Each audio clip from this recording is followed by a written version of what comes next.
20 years of embargo, put in place by Bill Clinton, renewed by George Bush and then Barack Obama before Obama finally began lifting them.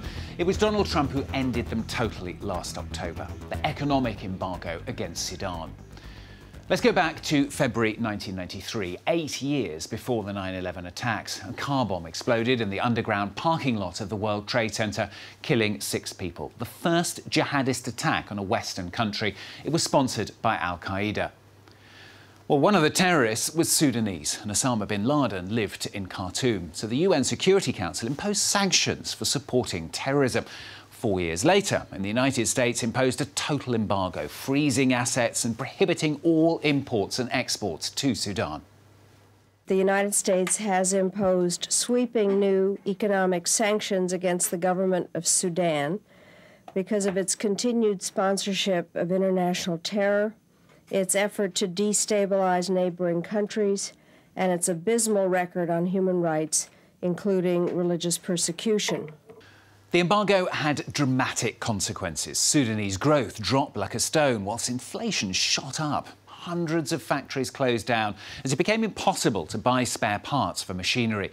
Sanctions then strengthened even further during the war in Darfur. Now, though, that the embargo has been lifted and Sudan can gain access again to new technology and to international finance markets, will the country be able to recover? Well, Bastien, Renouil and Julia Steers revisit Khartoum for France 24.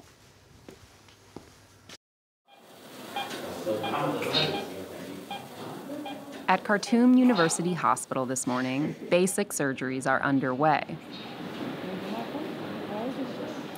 In the pediatric ward, Anmar, an intern student, is observing the surgeon. He's 23 and has almost completed his medical degree.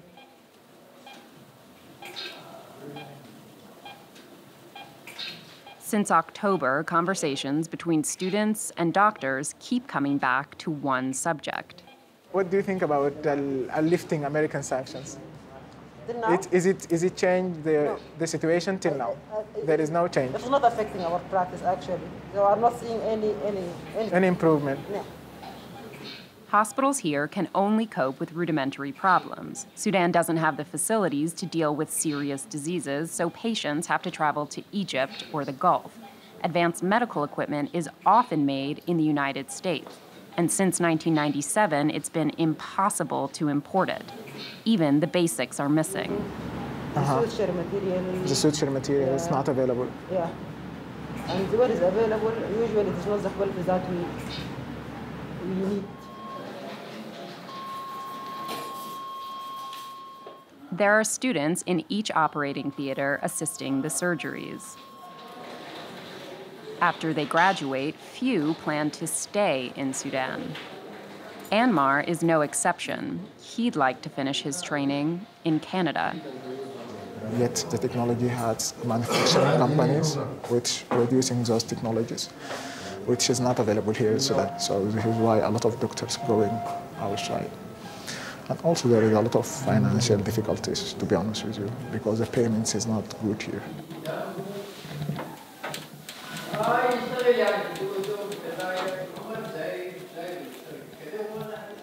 To make up for the lack of equipment, Anmar has set up his own organization.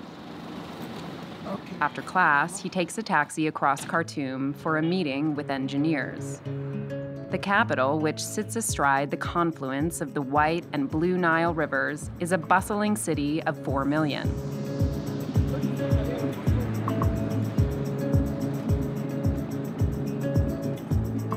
Its location should give Khartoum strategic potential, but it remains vastly underexploited.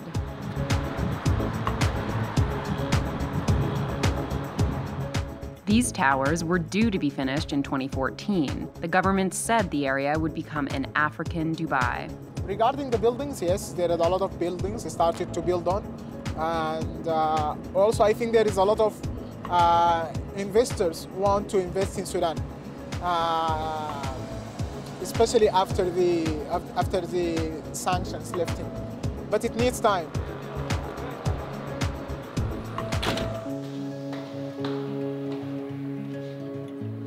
Anmar is a regular face at the Impact Hub, one of just a few shared workspaces in the capital.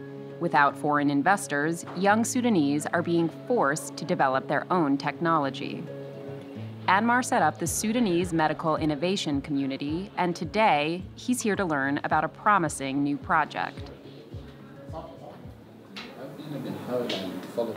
We continue the trials. Right now we're waiting to get the license to be able to launch it on the market. In this box, there's a kit to test for malaria. You have to start by connecting it to a 5-volt portable battery. And now the laser is passing through your finger.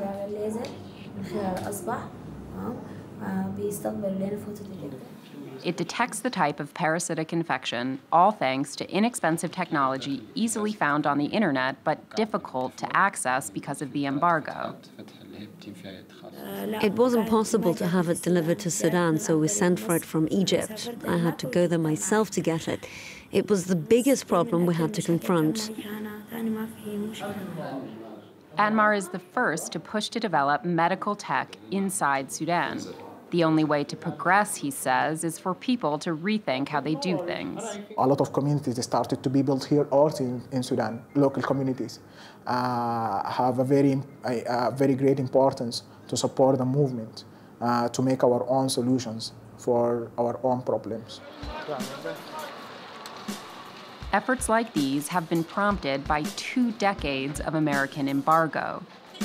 The Obama administration began the push to lift the sanctions, and under Trump, they were formally lifted.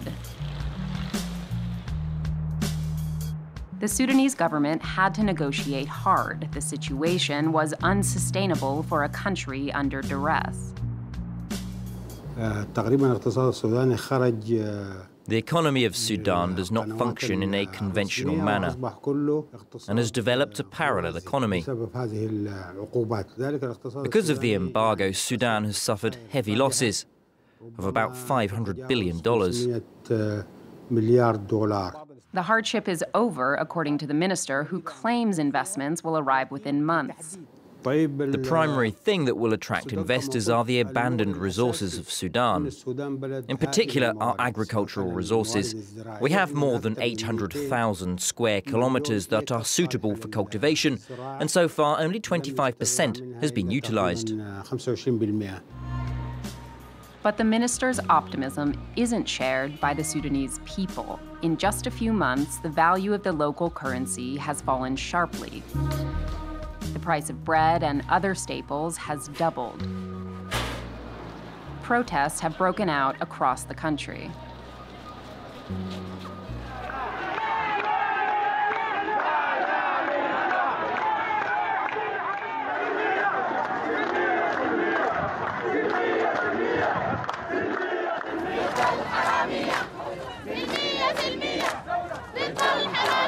The only footage of the demonstration was filmed by the protesters themselves. 15 journalists who tried to cover the event were arrested.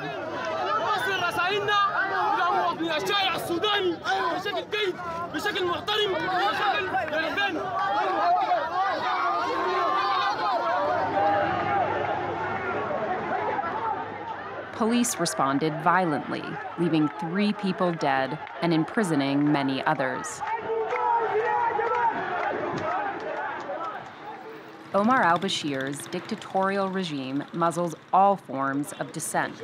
He's led Sudan with an iron fist since 1989 and is accused by the International Criminal Court of genocide, crimes against humanity, and war crimes.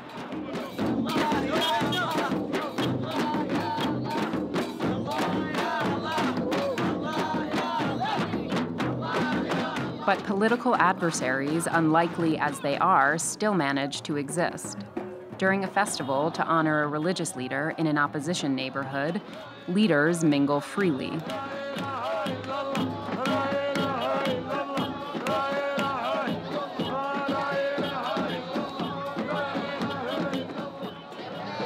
This man, rifle in hand, is well known to the regime.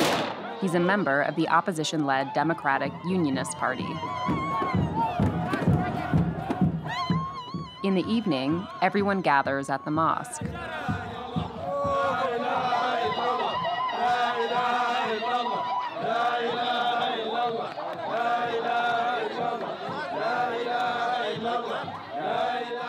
Ahmed takes time to pray, but he's also here to plan the event to be held the next day.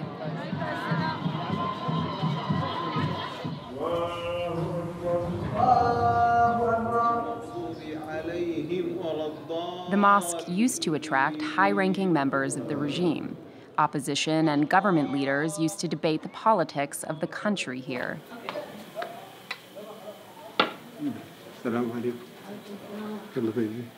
They always honored their social obligations. Before, our lives were normal. Whether it was a happy or unhappy event, they always came. President Omar al-Bashir visited us 10, 15, maybe 20 times. Now they don't visit anymore. It has been a long time since we have seen them, and we are not going to see them. In the end, the big protest planned for the next morning was canceled. Security was tipped off. The risk of arrest was far too high. We found Ahmed at home. Unlike other political leaders, his house isn't currently under surveillance. He's been to prison several times, but he's not always been in the opposition. These were my comrades in the army. I'm in the middle. We were trained in Egypt and Sudan. We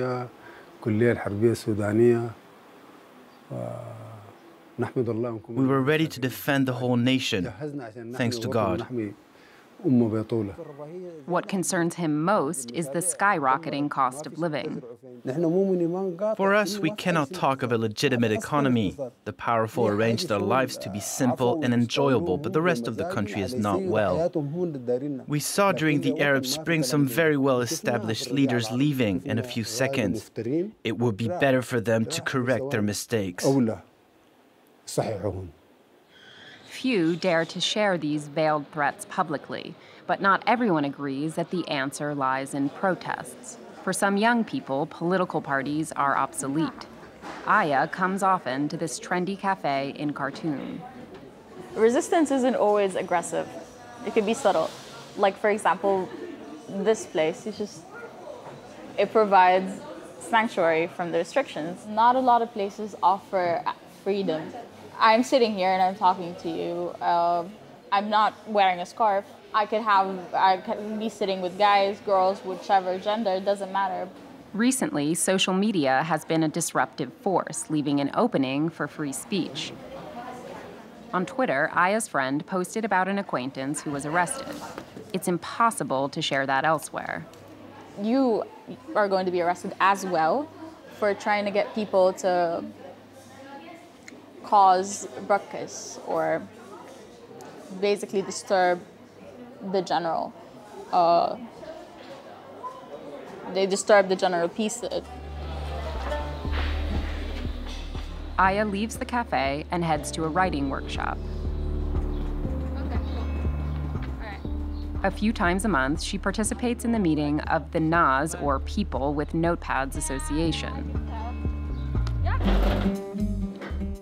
The group has several hundred members. It's apolitical and allows members to voice their views freely. Each workshop has a theme. Instead of it going for Black history, we thought we were just going to talk about history in general. African ancestry, heritage, traditions, pride, African pride, kida. And you're going to start writing, and you're just going to write. It doesn't matter if it doesn't make sense. Throughout the exercises, they share their writing. The poets write, exchange their work, and analyze it. Respect yourself before anything, and remember your past. You are your own history book, so let your words shine.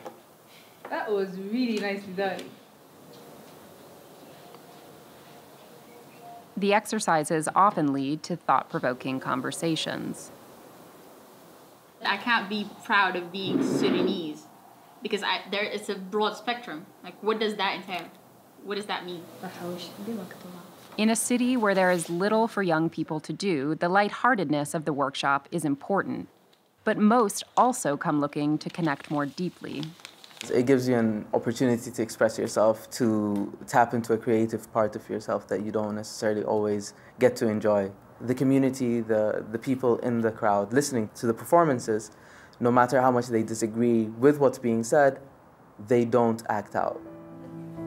The association has existed publicly for 6 years, perhaps because it has no political ideology. Many think the growing number of poets could lead to a cultural shift.